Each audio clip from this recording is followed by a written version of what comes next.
Défendons nos frontières contre ces taupes dénuées de raison. Envoyez-les en Russie. Envoyez-les dans les déserts de l'Arctique. Laissez-les regarder leurs terriers. Laissez-les périr. Mais protégez le Vaterland. Protégez l'auguste sol germanique. Réunion dispersée par la police, tract saisi. Lettre au London Times, le 21 juin. Monsieur le rédacteur en chef.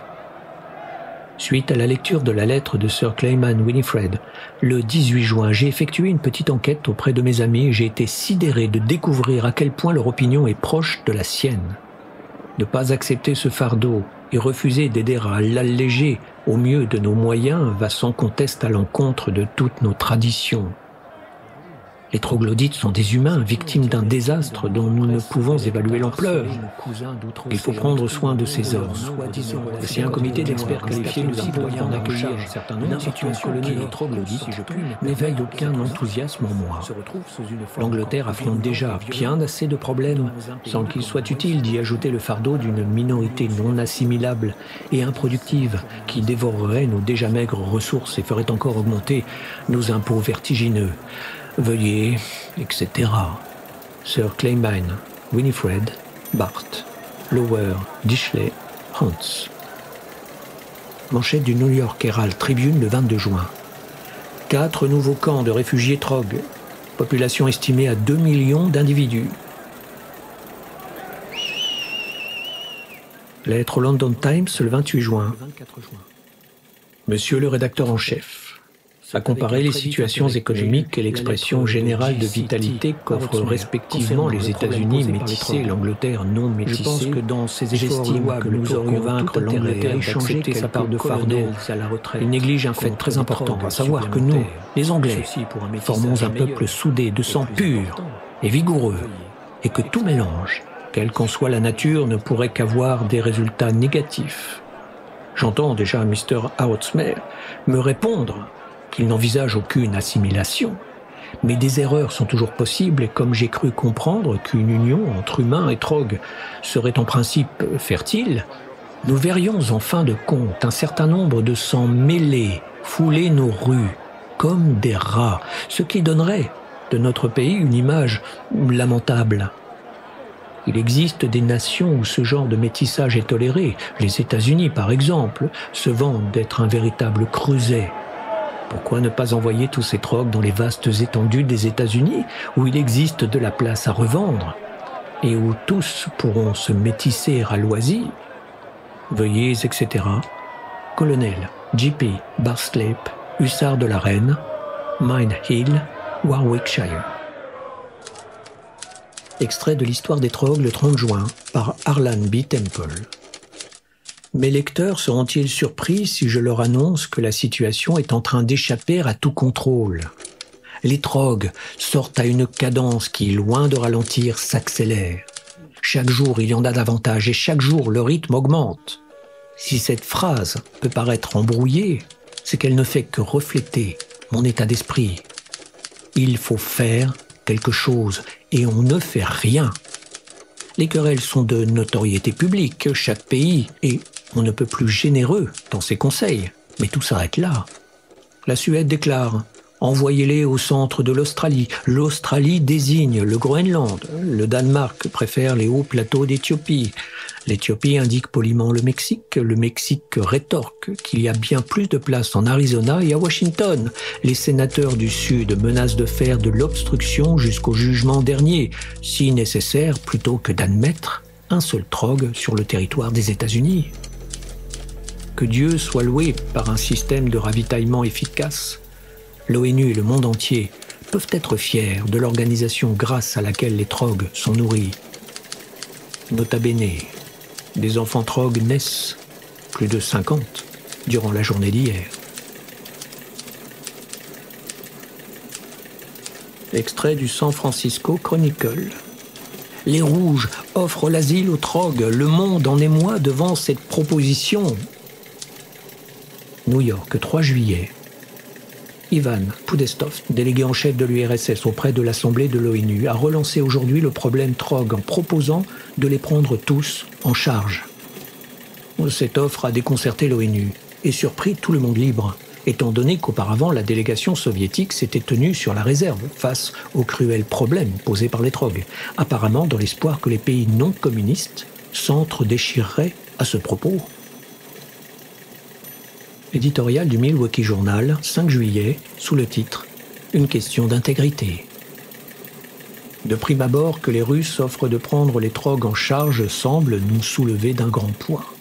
C'est là ce que nous recherchions si désespérément, une solution qui ne nous imposerait pas le moindre sacrifice, un apaisement pour nos consciences, un paillasson bien pratique sur lequel nous essuyer les pieds.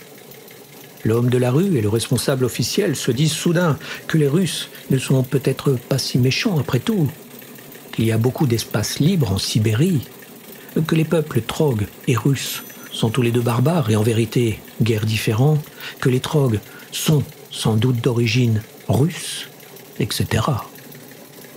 Brisons, une bonne fois pour toutes, les bulles de l'illusion. Nous ne pouvons continuer de brandir éternellement notre intégrité chrétienne dans une main et nos tendances naturelles dans l'autre. N'est-ce pas une étrange coïncidence qu'au moment où les Russes souffrent d'une sérieuse pénurie d'ouvriers dans les terribles mines d'uranium de l'Allemagne de l'Est et de l'Oural, les drogues, qui sont habitués à vivre sous terre et toutes les qualités pour constituer une excellente main-d'œuvre gratuite. En pratique, nous livrerions à la Russie des millions d'esclaves qui seraient exploités jusqu'à la mort. Nous avons refusé un relogement forcé en Europe de l'Ouest et en Corée. Nous devons refuser la déportation et la mise en esclavage du peuple trogue. Manchette du New York Times le 20 juillet. Les communistes refusent tout contrôle de l'ONU sur les communautés trogues. Ce serait une atteinte à notre souveraineté nationale, déclare Podestov, qui retire son offre avec rage. Manchette du New York Daily News le 26 juillet. La Belgique offre le Congo comme terre d'asile pour les drogues et demande des fonds pour aménager la jungle. L'ONU approuve cette proposition. Extrait de l'histoire des drogues, 20 juillet, par Harlan B. Temple. À 100 000 individus près, 4 millions de drogues respirent à présent l'air de la surface. Les camps du Kreuzental constituent désormais une des plus importantes agglomérations du monde, uniquement précédées par New York, Londres et Tokyo. Cette vallée du Tyrol, autrefois si paisible, est à présent méconnaissable en raison des immenses déploiements de bâches, de chapiteaux, de hangars, en tôle ondulée, de citernes d'eau et d'un désordre général indescriptible. Trogueville dégage également une odeur fort peu agréable. Ce jour pourrait fort bien marquer le point culminant de ce que les Autrichiens appellent l'invasion des enfers. Les drogues se déversent toujours par une douzaine de failles, en rang d'une dizaine d'individus, mais la pression paraît moins forte. Par instant, là où auparavant ils arrivaient serrés comme des bottes d'asperges, un espace apparaît dans leur rang. Autre changement, alors que les premiers drogues étaient correctement nourris, les derniers arrivants sont éthiques et affamés. Quel que soit l'étrange système économique pratiqué sous terre, ce dernier semble s'être totalement effondré. Extrait de l'histoire des drogues, 1er août. D'horribles événements se déroulent sous la surface de notre globe. Les drogues sortent en titubant, avec des moignons sanglants à la place des bras, de larges blessures. Extrait de l'histoire des drogues, 8 août. L'opération Exodus a commencé ce jour. 1 millier de drogues ont quitté le Kreuzental pour leur nouvelle patrie, près de Cabinda, à proximité de l'embouchure du fleuve Congo. Des camions et des bus les ont emportés jusqu'à Innsbruck, où ils monteront à bord de trains spéciaux à destination de Venise et Trieste. Là, des navires affrétés par la Commission maritime des États-Unis les conduiront jusqu'à leur nouvelle patrie. Alors qu'un millier de drogues quittaient Trogueville, 20 000 autres émergeaient de leur séjour souterrain et l'administration du camp a exprimé officieusement son inquiétude. Trogueville s'est multiplié 2, 3, 10 fois au-delà des premières estimations. L'organisation du ravitaillement des installations sanitaires et des logements s'effondre. Désormais, toutes les tentatives en vue de faire face à la situation seront au mieux des bouche-trous, comme de l'adhésif collé sur un tuyau d'arrosage pourri, alors qu'il faudrait changer le tuyau, ou plutôt le remplacer par une canalisation de 10 cm de diamètre. Ne serait-ce que pour maintenir un semblant d'équilibre, il faudrait évacuer chaque jour 30 000 trogs des camps du Kreuzental. Un exploit absolument impossible en raison des efforts et du budget actuel. Extrait de Newsweek, le 15 août. La semaine dernière, dans la brousse, près de Cabinda, Camp Espoir ressemblait à la base militaire de Guadalcanal durant la Seconde Guerre mondiale. Il s'en dégageait une impression familière d'intense confusion. Le grincement des bulldozers, les peaux blanches, rouges, betteraves, brunes et noires en sueur, la terre éventrée, déchargée sur la végétation, jusque-là inviolée, insectes, tablettes de sel, quinine.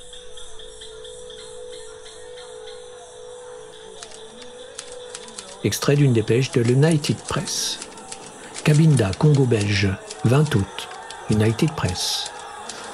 Les premiers trogs ont débarqué la nuit dernière à la faveur de l'obscurité et ont été dirigés vers leur baraquement provisoire sous la direction d'une équipe de commandants de groupe ayant reçu un entraînement spécial. Les officiers des services de liaison déclarent que les trogs sont enthousiasmés à l'idée d'avoir une nouvelle patrie et qu'ils sont impatients de se mettre au travail. Les projets actuels prévoient qu'ils pratiqueront la culture dans des fermes collectives et qu'ils défricheront la jungle afin de préparer l'arrivée de nouveaux colons. Mais il y a un revers à la médaille. Selon certaines rumeurs, les tribus autochtones manifestent une certaine agitation. Les meneurs d'obédience communiste, dit-on, jouent sur les peurs superstitieuses d'un peuple qui n'a lui-même accédé que depuis peu à la civilisation. Manchette du New York Times le 22 août. Les guerriers congolais se déchaînent sur Camp Espoir. 800 colons massacrés en l'espace d'une heure. La loi martiale est proclamée. Protestation du gouvernement de Belgique qui déclare le Congo inadéquat comme terre d'asile. Cabinda, 23 août. La Confédération Matemba, pratiquement sur le pied de guerre. Elle refuse catégoriquement toute autre arrivée d'immigrants trogs. De son côté, le résident général, M. Bernard Cassou, se montre pessimiste quant aux incidents à redouter. Mont-Blanc, 24 août. 10 trogs ont été transférés ce jour dans une résidence expérimentale, un refuge de montagne. Il s'agit de voir si les trogs peuvent supporter les rigueurs du froid.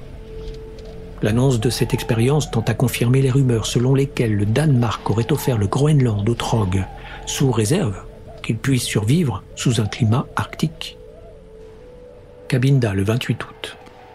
Le Congo, patrie des sorciers, des danses tribales, du cannibalisme et de Tarzan, est en effervescence en raison de l'agitation des populations autochtones. La colère couve dans les villages, les affrontements sont fréquents et des douzaines de travailleurs indigènes employés à Camp Espoir ont été tués ou gravement blessés. Il va sans dire que les trogs dont l'arrivée a provoqué cette crise ont été préservés de tout contact avec les natifs afin d'éviter une répétition du tragique bain de sang du 22 août. Cabinda, 29 août. Le résident général, M. Bernard Cassou, n'a pas permis le débarquement des trogs qui se trouvent à bord de 4 navires en mouillage au large de la rade de Cabinda. Mont-Blanc, 2 septembre. Le voile du secret qui couvrait l'expérience pratiquée sur les pentes du Mont-Blanc, les corps de 2 trogs ont été descendus jusqu'à Chamonix par le téléphérique. Extrait de l'histoire des trogs, 10 septembre, par Harlan B. Temple. Il est 1h du matin. Je reviens du camp numéro 4. Les colonnes de trogs se sont réduites à de petits groupes de vieillards, d'invalides et de malades. La puanteur est insoutenable. Mais pourquoi continuer, franchement? Je suis écœuré. Je regrette d'avoir accepté cette mission. J'en souffre terriblement dans mon âme. Mes cheveux en deviennent littéralement gris. Je marque une pause. Le crépitement de ma machine à écrire s'interrompt et j'écoute la vaste plainte qui s'élève du Kreuzental. Une vague de découragement, d'impuissance, de désespoir me submerge. Je crois que la plupart d'entre nous ici, à Trogville, ressentent exactement la même chose que moi. 5 ou 6 millions de trogs se trouvent à présent dans les camps. Personne n'en connaît le nombre exact, personne ne s'en soucie. La situation a dépassé ce stade. Le flot des réfugiés a diminué, un don du ciel. En fait, au camp numéro 4, on peut entendre le grondement de la lave qui s'élève dans les cavernes des Trogs. Le moral est de plus en plus bas à Troggville. Chaque jour, une douzaine de bénévoles lèvent les bras au ciel et rentrent chez eux. Je ne puis les blâmer. Dieu sait qu'ils ont donné le maximum d'eux-mêmes et qu'ils n'ont reçu aucun soutien. Partout dans le monde, c'est la même chanson. Chacun désigne son voisin. C'est suffisant pour dégoûter un homme. En fait, ce qui se passe pour moi, je suis écœuré, désespérément écœuré. Mais ne lisez pas cette rubrique pour être tenus au courant de mon état d'âme. Vous désirez avoir un compte-rendu des faits, très bien, le voici. La nouvelle la plus importante qui nous soit parvenue ce jour est que tout embarquement à partir du camp de Trieste a été suspendu. À part ça, c'est toujours la même chose ici. Faim, puanteur, Trog, insouciants qui meurent d'isolement.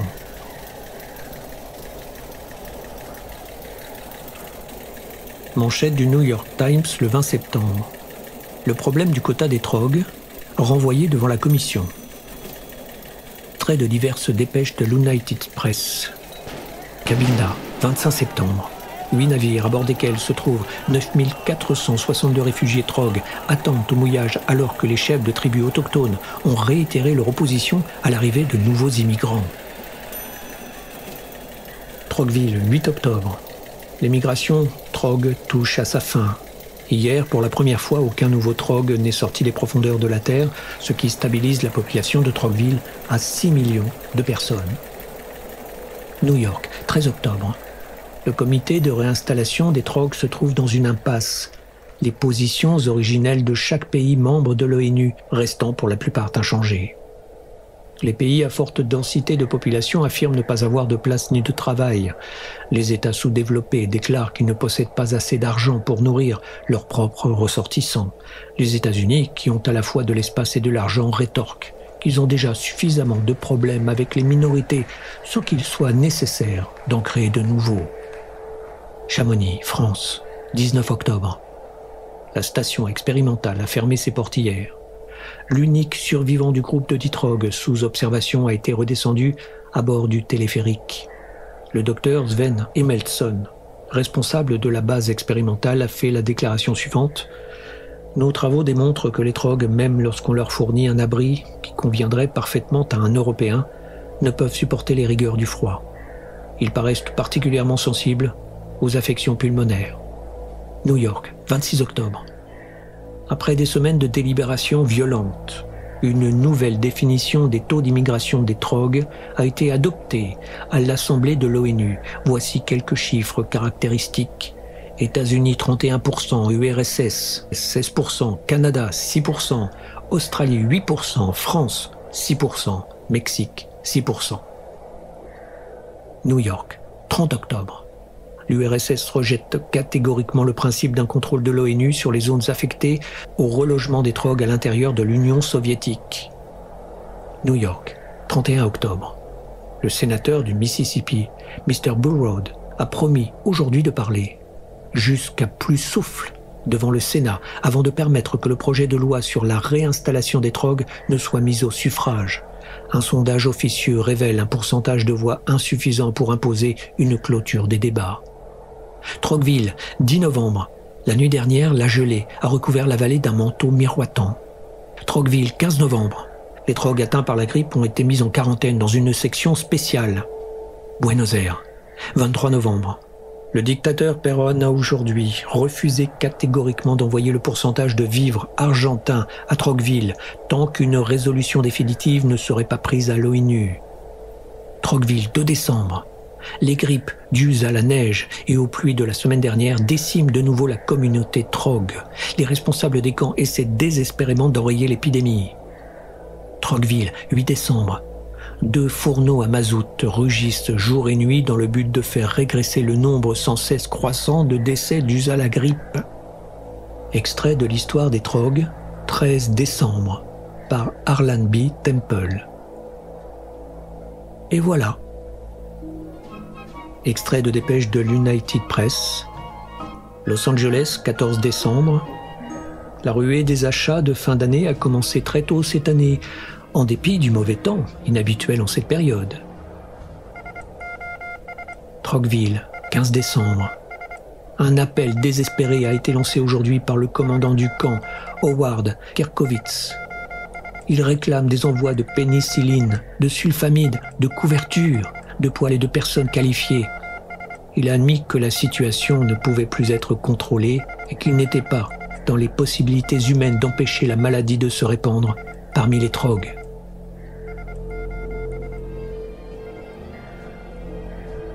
Extrait de l'Histoire des trogs, 23 décembre, par Harlan B. Temple.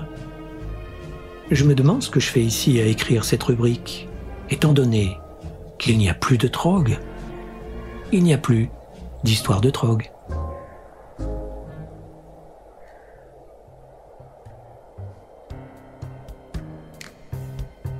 Personne déplacée est une nouvelle de Jack Vance, publiée dans le recueil Nouvelles, aux éditions Le Bélial.